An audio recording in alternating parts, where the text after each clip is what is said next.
and today I'm going to be talking about the books I've been reading for spooky season. So I had a bunch of books lined up for the month of October, and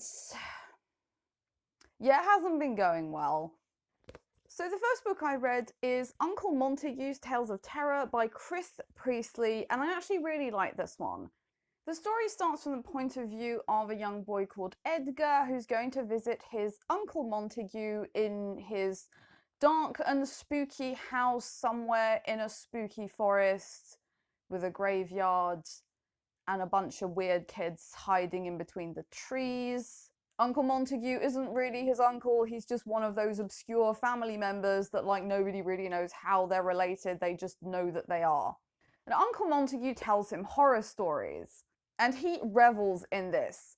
All of these horror stories are about children to whom really horrific things happen, and yeah, it doesn't end well for any of them. So this book is basically a succession of short stories that all have different mechanisms to them. Some of them are more fantasy, some of them more horror, some of them just outright weird. What I really liked about all these stories is in every single case, you never really find out what the actual horror is. The first story is about a boy who climbs a tree, even though he is told not to climb the tree. It actually says on the tree, do not climb. The gardener tells him not to climb in, but he's a kid. So anything that you tell him not to do, he is just going to go run out and do it. And when he climbs the tree, he discovers a bunch of metal artifacts on it. This is what we can see on the cover. There's like a tree with all like stuff hanging from it, watches. And when he reaches a certain point, the tree starts to shudder and something starts climbing it. What is that thing? Well, we never find out. There's a lot of trees in this book. Like, trees in literature are supposed to be beautiful and a kind of note of the passing of time. Like, empires rise and fall, men are born and die, but trees are always there and they are very symbolic of wisdom. But they can also be used in a very horrifying way, and there are several instances of trees being pretty scary in this book. There's another story where a child breaks into a woman's house and this woman is supposed to be a witch, and he finds himself turned into a tree, and then she comes out with a pair of clippers. Yeah, it gets dark, very dark. And at the end of all these stories, we go back to Edgar with Uncle Montague, which serves as a framing device for all of this.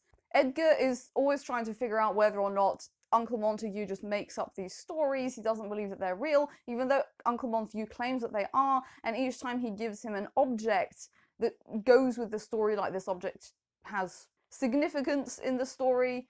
Edgar asks him why he doesn't write the stories down and publish them as books. Uncle Montague answers that they are not his stories to tell. And eventually we learn why. We actually get Uncle Montague's personal story at the end of the book, and that was the only bit that kind of disappointed me because it was way less horrific than I kind of thought it would be. Uncle Montague is essentially being punished for some horrible thing that he did, and this is his punishment, that he has to stay in this home and collect horrific stories about children who died. And I was thinking that maybe he did something horrible, and he did. Like, what he did was pretty bad. It did result in a child dying, but he wasn't directly responsible for the child's death, or may like this. I don't know. I guess that's debatable, but he didn't kill the child, basically, with his hands. So it does kind of seem like a horrendous punishment, but I guess it also goes to show that even if you don't do something absolutely horrific, you still kind of have to answer for your actions in some kind of horrendous way. And Uncle Montague is now trapped in this scenario, and Edgar ends up trapped in it as well, because Uncle Montague needs to tell these stories, Edgar needs to hear them, so they have this kind of bond going on. It's kind of like The Princess Bride, only like way darker. So yeah, I really enjoyed this one. I do want to check out Chris Priestley's other works, because he writes a lot of horror, and there's even like a reference at the end of this novel to one of his other novels. So I'm definitely going to check Chris Priestley out, keep him in mind for next Halloween. So that was Uncle Montague's Tales of Terror by Chris Priestley. The second book I read is The Taker by Alma Katsu. And this is where it started going downhill. The book is told from the point of view of Luke, a doctor. A rather strange patient is brought in called Lenore, and she is in handcuffs. He is told by the police that she is a murderer. How do they know this? Well, because she told them, she came up to them covered in blood and she was like, I just killed a man, here's the murder weapon, his body's over there. So she's brought to Luke to check whether or not she's injured before they take her into the station. And yeah, while she's there, she's like, oh, you have to help me escape. I can't go to prison for killing this man. So why did you tell the police that you killed him? Why didn't you just say, oh, he attacked me and I acted in self-defense, or something that might have at least helped? I don't get that. So she begs Luke to help him escape. And while she does this, she grabs a scalpel, because there's just a scalpel lying around. Like, I don't know anything about hospitals, but I've never seen scalpels just casually lying around, especially when somebody is brought in, like when you've been told that they've just killed someone. Maybe you wouldn't leave the scalpels lying around, but Luke does.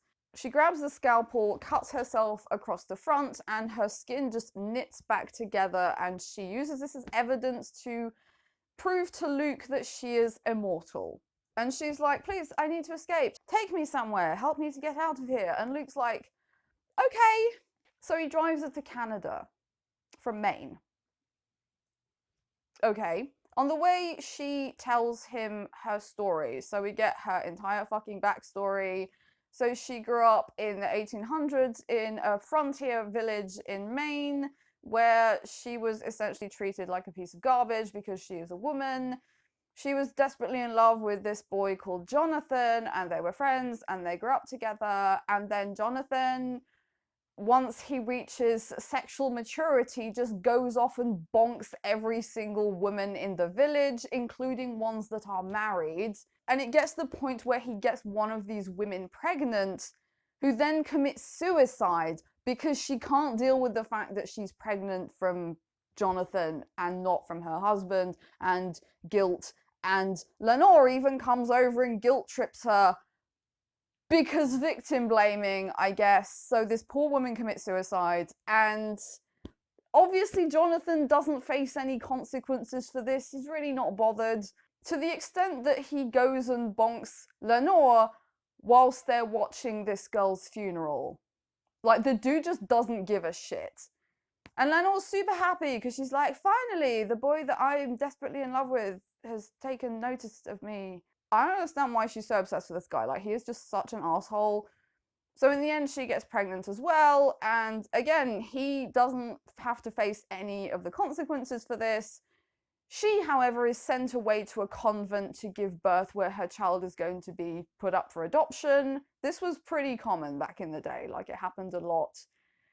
Up until quite recently in places like Ireland, it's pretty horrific. And her family's excuse for this is like, well, you have to be a good Christian woman because God wants you to suffer. Jonathan, on the other hand, just gets away with everything. He can fuck around as much as he wants. Anyway, she ends up in Boston, where she meets this rich dude from Hungary, I think. Hang on. And she gets coaxed into this orgy where she essentially gets sexually assaulted by a bunch of people, obviously without her consent, including the dude who organized this. She is injured so badly that she is literally dying from her injuries. And the rich dude is like, oh no, I don't want her to die, even though he is responsible for what happened to her. And they just won't call a doctor or anything. They just let her do her thing. Just get on with dying. We don't care. Okay. So obviously this is the part where we find out how she got her immortality, which I was hoping would be quite an interesting story, and it was horrendously disappointing. The rich dude is just like, here, take this drop of something and put it under your tongue, and then boom, you're immortal. And you belong to me. And then we get this guy's backstory. So I really didn't care about Lenore and her backstory, and now I'm getting the backstory of another character that I don't care about. And then we find out how he was abused when he was a child and how he became immortal basically in the same way. Yeah. So then we get back to the framing device. Luke and Lenore in the present day. So they've arrived in Canada and she's like, oh, I'm so sad because Jonathan is dead and please fuck me. And Luke is like, okay. I don't know. I don't know. I really just don't care about any of these characters. I mean, telling a story with a framing device that you kind of cut back and forth between, like I mentioned, the Princess Bride for Uncle Montague's Tales of Terror, because that's kind of how that story is told as well. It's a succession of short stories with a framing device to kind of knit them all together and make the whole book make sense. But the thing is, through Edgar's wondering about these stories, about Uncle Montague, about how he knows them, about why he has this desperate need to tell him, and also why Edgar is so compelled to hear them, actually makes you interested in these characters, which is not the case with Alma Katsu's characters. Like, I couldn't care less about Lenore. So when we finally get Uncle Montague's story at the end, I actually wanted to hear it. I was like, yes, give me this character's backstory. Tell me how he came to be this way. Which is just not the case with Lenore. The framing device and the whole backstory just doesn't work. And because it's, in order for like Lenore's backstory to make sense, I would need to care about this character. Like, give me a reason to care about her. And she is just bland and emotionless as a character, and that's it. The only interesting thing about her is maybe that she's immortal, but she doesn't really, like, she shows this to Luke as if it's something really important, but later on when he asks her about it, she's like, yeah, I just don't need to eat and sleep anymore. But apparently she still needs sex. Yeah, I don't know either. I stopped reading it because I just didn't care, basically. I got about halfway through. It is really well written, though. I will give her that. Like, had the story just been about Lenore and like her upbringing in Maine and what it was like being a woman back in the frontier days, like it was, she did genuinely go through something horrendous, and it is very believable. However, she is a profoundly unlikable character. Like, she really isn't nice. She's pretty horrible. She's just obsessed with Jonathan. She really doesn't care about how other people feel or the consequences of what she does. She, like, again, the woman that Jonathan gets pregnant, she just goes and victim blames her, and she has no compassion whatsoever. And Jonathan is just an asshole. So, like, I don't care about Lenore, and I'm not rooting for her relationship with Jonathan because it makes no fucking sense. So yeah, Alma Katsu, The Taker, sorry, but your book is just not for me. The next book I started reading was Drawing Blood by Poppy Z Brite. Now, I'd wanted to read a Poppy Z Brite novel for a really long time because I'd heard a lot about her and how amazing her novels are. This one starts off pretty strong, to be honest. It starts off with a very small boy called Trevor who grows up with a father who's an illustrator, like a very underground comic book illustrator. There are an awful lot of references to Crumb in this book, which was kind of pleasing. Like, the whole world that these characters are surrounded by really did remind me of the type of people that I grew up with who were very much into this underground comic book, kind of sort of between hippies and rockers, with just a kind of different vibe to them than the world. So a lot of this did feel very familiar because I did grow up with people who had these kind of attitudes and had these kind of tastes. And so that really vibed with me. So Trevor is a small boy when his parents decide to move into this small town called Lost Mile, and well, he wakes up one morning to find that his father has murdered his mother and his little brother before hanging himself. So yeah, it starts off pretty strong. The book skips to 20 years later, where Luke is now a grown man and he has spent his childhood in the system. He is now returning to Lost Mile to address his demons, I guess.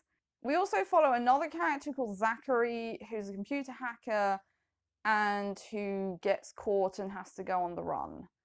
I got about halfway through, and yeah, the pacing of this, it is slow. Like, it is so ridiculously slow, and nothing much happens after the murder at the beginning. It's just a lot of what at least I see as unnecessary information about characters. Like, it felt like Haruki Murakami tried to write a Stephen King novel. Like, that's really what this felt like to me, because we've got the kind of dark Stephen King vibe, but also the horrendously over the top detailing. Like, we get a whole bit about Zachary's attitude towards masturbation, and I really don't care. Like, I understand why people like this kind of thing, like the very kind of raw and unbridled realism.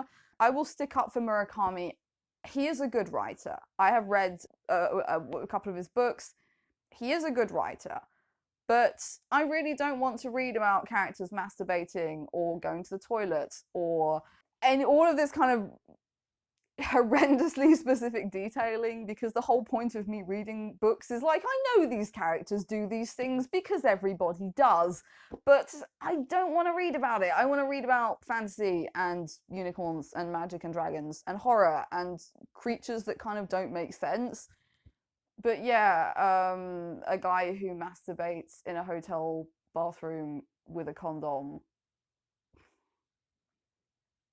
Yeah, Poppy Z Brite, I appreciate your writing style, even though I did find it rather jarring. But yeah, again, this kind of thing is just not for me. And the book I'm reading right now is Lake's Edge by, what's her name? Lyndall Clipstone. This is a first time YA novel, and I have to say, honestly, it's going pretty well. I'm about a third of the way through, I think, and the book starts with the line, "There are monsters in this world. There are monsters in the woods. They slip inside at night, crawl through the walls of our cottage. They find their way into my brother's dreams." I think I'm actually going to finish this one, so I'll keep you updated on that. So that's it from me. That's the horror novels that I've been trying to read for Halloween, even though I haven't really been getting anywhere with them. I have another Poppy Z Brite novel lined up, so I'll give that one a go. It's not a horror novel as far as I know, but I guess I'll see. Tell me in the comments if you've read these books, if you have any other recommendations, books you think I might like, books you want to hear my opinions on. Thank you so much for watching. Please like, share, comment, and subscribe, and I'll see you all soon. Bye bye.